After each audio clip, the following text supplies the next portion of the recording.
تشریف حضرت عمر کا دور ہے.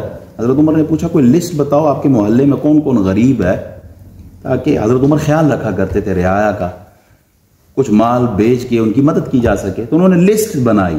لسٹ بناتے بناتے ایک نام آیا, سعید بن عامر.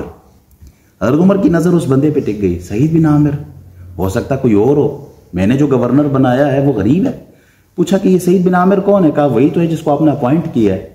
وہ غریب ہے. کہا حضور اتنا غریب ہے کہ دنوں تک اس کے گھر میں کوئی چولہا نہیں جلتا. بڑی حیرانگی ہوئی. 1000 دینار دیے ان کو, یہ جا کے میرے گورنر کو دے دیں. جب وہ بندے گئے حضرت سعید بن عامر کے پاس, مال دیا.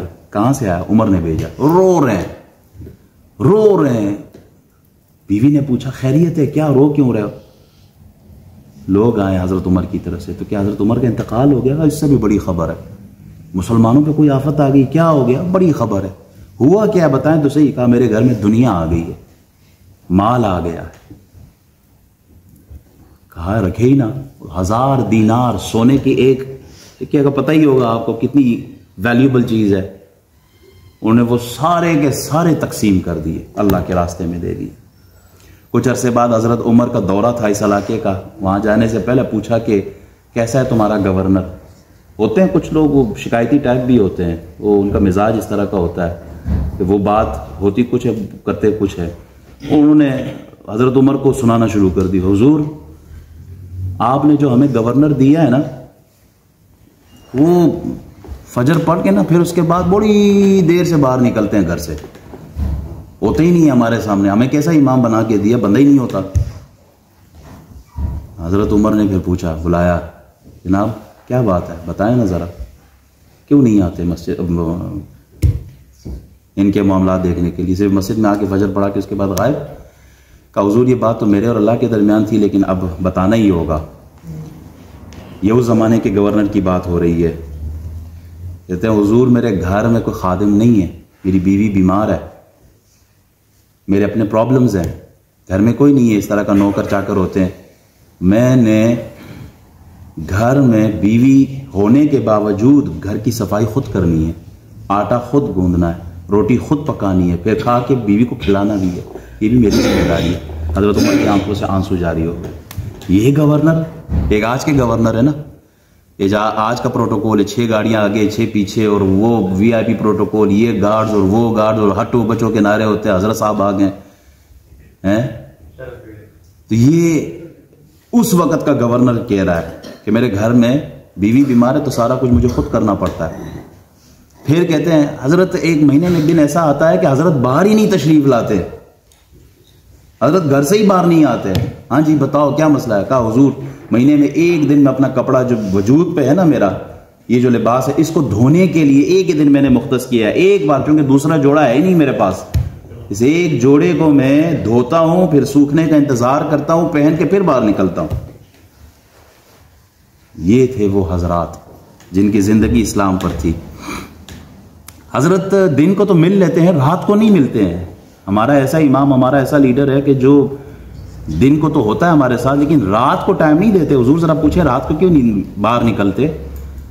حضرت دن کا وقت خدمت خلق میں اور رات کا وقت اللہ کے لیے. میں سر سجدے میں رکھتا ہوں, رات کو میں روتا ہوں کہ کہیں میرے دن کی کوئی خطا تو نہیں ہوگی مجھ سے, اللہ سے معافی مانگتا رہتا ہوں. حضرت ہمارے جو امام ہیں, ہمارے جو لیڈر ہے, یہ کبھی کبھار ان کی حالت ایسی ہو جاتی ہے کہ کانپنے لگ جاتے ہیں اور رونے لگتے ہیں اور بے ہوش ہو جاتے ہیں. ان سے پوچھے, ہم ان سے بات کر رہے ہوتے ہیں اور ان کی حالت غیر ہو جاتی ہے. حضرت عمر پوچھتے ہیں بتاؤ یہ کیا مسئلہ ہے؟ تو وہ آگے سے عرض کرتے ہیں حضور جب میں اسلام نہیں لایا تھا, حضرت خبیب کو جب کافر پکڑ کے لائے تھے اور ان کا گوشت ان کے جسم سے کاٹ رہے تھے اور ان کو شہید کر رہے تھے, میں کھڑے ہو کے دیکھ رہا تھا.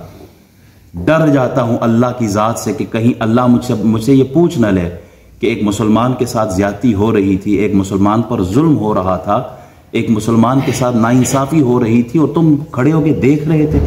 میں اللہ کو کیا جواب دوں گا؟ مجھے اس چیز پر خوف آتا ہے کہ کہیں میری پکڑ ہی نہ ہو جائے کہ ایک مسلمان کے حق کے لیے میں کھڑا نہیں ہو سکا, اس لیے میں بے ہوش ہو جاتا ہوں اس عمل سے. حضرت عمر رضی اللہ تعالیٰ عنہ رو رو کے ان کا برا, اور پھر آپ 1000 دینار دیتے ہیں کہ یہ آپ کے. بیوی جب 1000 دینار دیکھتی ہے وہ کہتی چلو اب تو کوئی نوکر رکھ لو، تو اب آگے سے کہتے ہیں یار اس کو ایسی جگہ نہ رکھ لیں کہ جو ہمارے مصیبت میں کام آئے، بڑی مشکل کے وقت کام آئے۔ انہوں نے کہا اس سے اچھی بڑی بات اور کیا ہے؟ انہیں اللہ کے راستے میں دے دی۔ وَمَن يُقْرِضِ اللَّهَ قَرْضًا حَسَنًا، یہ اللہ کو قرض دینا ہے، یہی تو مشکل وقت میں کام آئے گی، روز محشر یہی تو ہمیں بچائے گی۔